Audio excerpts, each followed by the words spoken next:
ಎಲ್ಲರಿಗೂ, ಹೇಗಿದ್ದೀರಾ ಎಲ್ಲರೂ? ಚೆನ್ನಾಗಿದ್ದೀರಾ? Welcome back to my YouTube channel.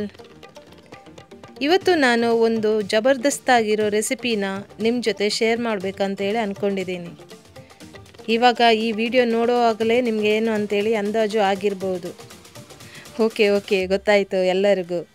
ಅದೇ ನಮ್ಮ ಎಲ್ಲರ ಅಚ್ಚುಮೆಚ್ಚಿನ ಬೆಳ್ಳುಳ್ಳಿ ಕಬಾಬ್. ಸೊ ಇನ್ಯಾಕೆ ತಡ ಮಾಡೋದು, ಬನ್ನಿ ಇದಕ್ಕೆ ಏನೆಲ್ಲ ಇಂಗ್ರೀಡಿಯೆಂಟ್ಸ್ ಬೇಕಂತೇಳಿ ಹೇಳ್ತೀನಿ. ಮೊದಲಿಗೆ ಇಲ್ಲಿ ಒಂದು ಮಿಕ್ಸಿ ಜಾರ್ಗೆ 3 ಗಡ್ಡೆ ಬೆಳ್ಳುಳ್ಳಿ, 15 ಮೆಣಸಿನಕಾಯಿ, 2 ಚಕ್ಕೆ, 1 ಸ್ಪೂನ್ ಕರಿಮೆಣಸು, ಹಾಗೆ 2 ಏಲಕ್ಕಿ, 5 ಲವಂಗ, 1 ಇಂಚು ಶುಂಠಿ, ಹಾಗೆ ಸ್ವಲ್ಪ ಹುಣಸೆಹಣ್ಣು ಕೂಡ ಇದಕ್ಕೆ ಆ್ಯಡ್ ಮಾಡಿದ್ದೀನಿ. ಹಾಗೆ 1 ಕಪ್ ಕರಿಬೇವು ಸೊಪ್ಪು ಕೂಡ ಆ್ಯಡ್ ಮಾಡಿದ್ದೀನಿ. ನೀವು ಬೇಕಿದ್ರೆ ಕರಿಬೇವು ಸೊಪ್ಪು ಜಾಸ್ತಿನೂ ಆ್ಯಡ್ ಮಾಡ್ಬೋದು. ಇದಕ್ಕೆ ಒಂದು 3 ಸ್ಪೂನ್ ನೀರನ್ನು ಆ್ಯಡ್ ಮಾಡಿ ಇಷ್ಟು ನೈಸಾಗಿ ಗ್ರೈಂಡ್ ಮಾಡ್ಕೊಂಡು ಬಂದರೆ ಸಾಕು. ನೋಡಿ, ಈ ಅದಕ್ಕೆ ಗ್ರೈಂಡ್ ಮಾಡಿದರೆ ಸಾಕು.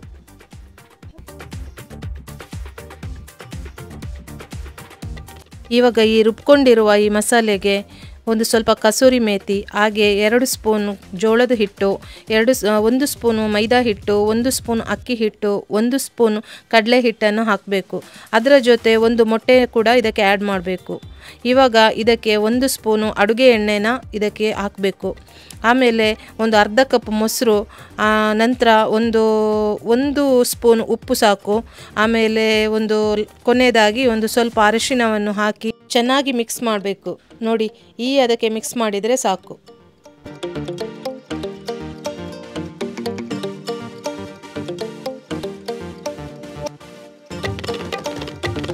ಈ ಮಿಕ್ಸ್ ಮಾಡಿದ ಪೇಸ್ಟಿಗೆ ಹಾಕ್ತಾ ಇದ್ದೀನಿ. ಇದನ್ನು ಚೆನ್ನಾಗಿ ಒಮ್ಮೆ ಮಿಕ್ಸ್ ಮಾಡಬೇಕು.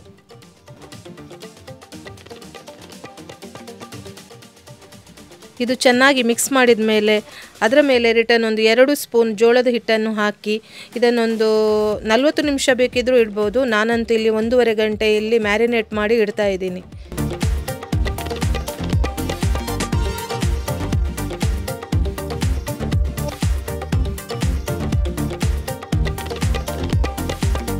ಇವಾಗ ನೋಡಿ, 1.5 ಗಂಟೆ ನಂತರ ನಾನು ಚಿಕನನ್ನು ತೆಗೆದೆ ಗೈಸ್. ಇವಾಗ ಇದಕ್ಕೆ ಚೆನ್ನಾಗಿ ಚಿಕನಿಗೆ ಖಾರ, ಹುಳಿ, ಉಪ್ಪು ಎಲ್ಲ ಎಳ್ಕೊಂಡ್ಬಿಟ್ಟಿದೆ. ಇಲ್ಲಿ ಇನ್ನೇನು ಫ್ರೈ ಮಾಡೋದು, ತಿನ್ನೋದು ಅಷ್ಟೇ. ಇವಾಗ ಇಲ್ಲಿ ಏನು ಬೇಕು, ಇವಾಗ ಎಣ್ಣೆ ರೆಡಿ ಮಾಡಬೇಕಲ್ವಾ, ಅದಕ್ಕೋಸ್ಕರ ಎಣ್ಣೆನ ಇವಾಗ ಬಾಣಲೆಗೆ ಹಾಕಿ ಇಟ್ಟಿದ್ದೀನಿ. ಇದು ಇವಾಗ ಕುದಿತಾ ಇದೆ.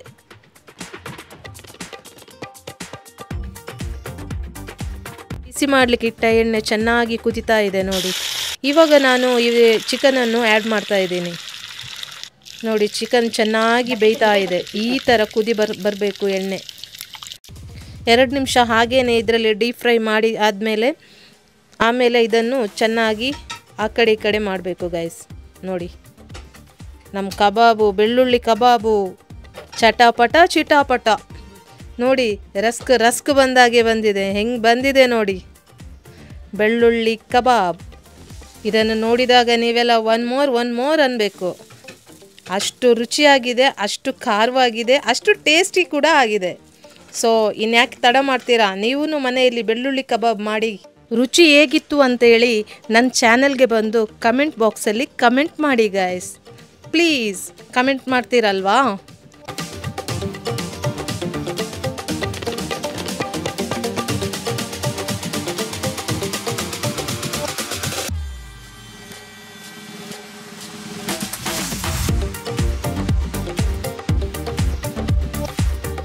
ಓಕೆ ಗೈಸ್, ಇವತ್ತಿನ ನನ್ನ ಈ ರೆಸಿಪಿ ನಿಮಗೆ ತುಂಬ ಇಷ್ಟ ಆಗಿದೆ ಅಂತೇಳಿ ಅಂದ್ಕೊಳ್ತೀನಿ.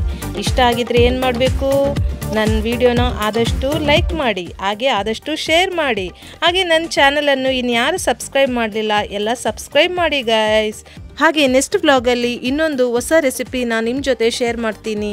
ಅಲ್ಲಿವರೆಗೂ ನಿಮಗೆಲ್ಲರಿಗೂ ಬಾಯ್.